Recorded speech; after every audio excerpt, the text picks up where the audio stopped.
She was a top international model, and believe it or not, she grew up in our very own backyard. Yeah, Christina Estrada is here. Hi, Christina. Hi, how are you, Lisa? Yeah, I'm great. Welcome home. Nice to have you back home. It's great to be back. You've been living in London for how many years? I've been in London 30 years. Wow. What's it like to be back?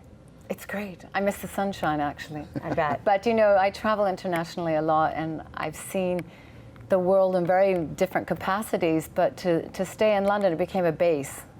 And but it's like this sensory clock inside of you. You want to go home, like, where's the Pacific Ocean? And like my bio clock is always on this sort of West Coast. Isn't that interesting, after 30 years, too? So when you're in the modeling world and all these covers and Chanel and Dior and everybody's coming at you with all this stuff, what is that world like?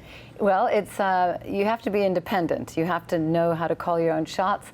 You have to be ready to go at any minute, and it's very difficult to sustain a long career because unless you're based or you have a a platform, you're just kind of all over in a suitcase. Right. I remember I saw pictures of you when you were in your 20s and you were starting out. You have not changed. You are as beautiful today as you were back then.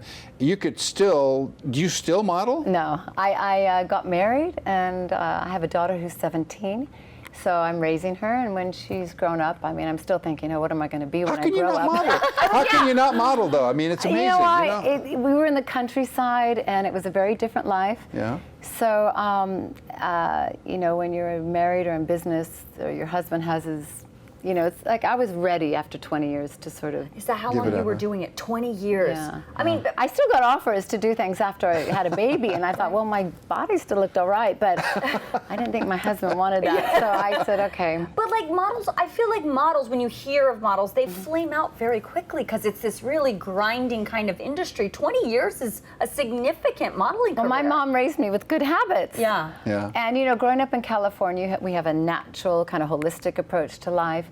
I never did bad things I had to sort of recover from, so there was really no wear and tear on that thing. It's other than just, I was very structured. I went to bed at 12 every night around the world, no matter where I was. So I didn't drink or smoke too much or do all these kinds of things that made me have to and I didn't take a lot of sun. Smart. Very interesting. So I'm kind of catching up now. I'm going. So at some point, you kind of have to reinvent yourself. So what have you done to sort of channel your energy? Because you have lots of energy and you have lots of ideas. Busy. I'm just. People say at the airport, like, "What do you do?" And I'm like, "Nothing. I do nothing."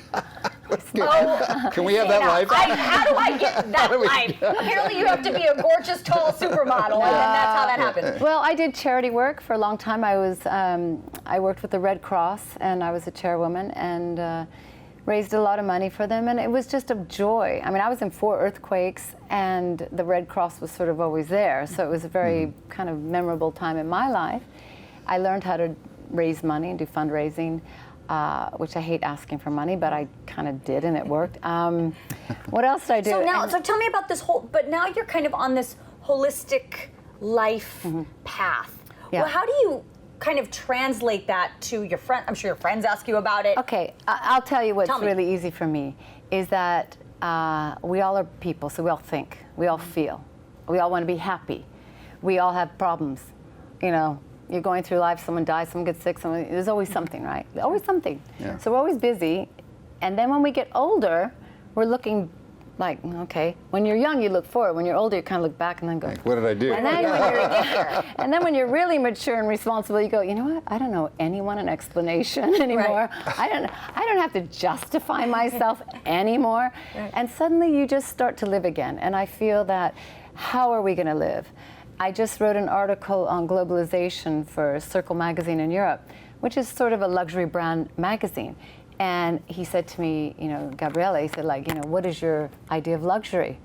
I said, clean air, clean water, good night's sleep. I mean, that's kind of what I need, right? So then I started thinking about need as opposed to your expectations of life.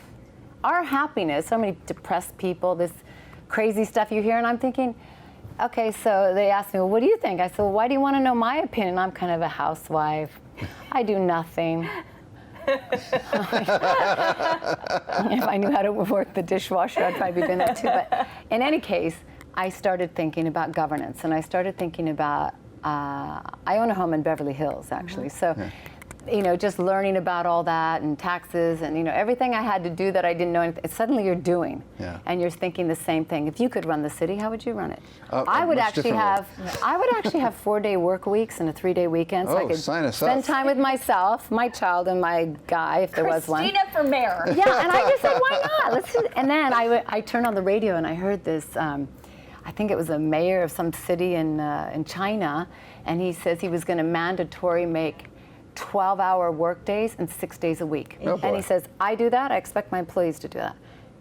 And I thought, they'll be burned out by 35. You know, like, what do you, just think you have a sick day and you can't kind of go see the doctor. Well, Christina, how horrible. we want to continue this conversation, so we're going to take a quick break, and we'll be right back with more with Christina Estrada.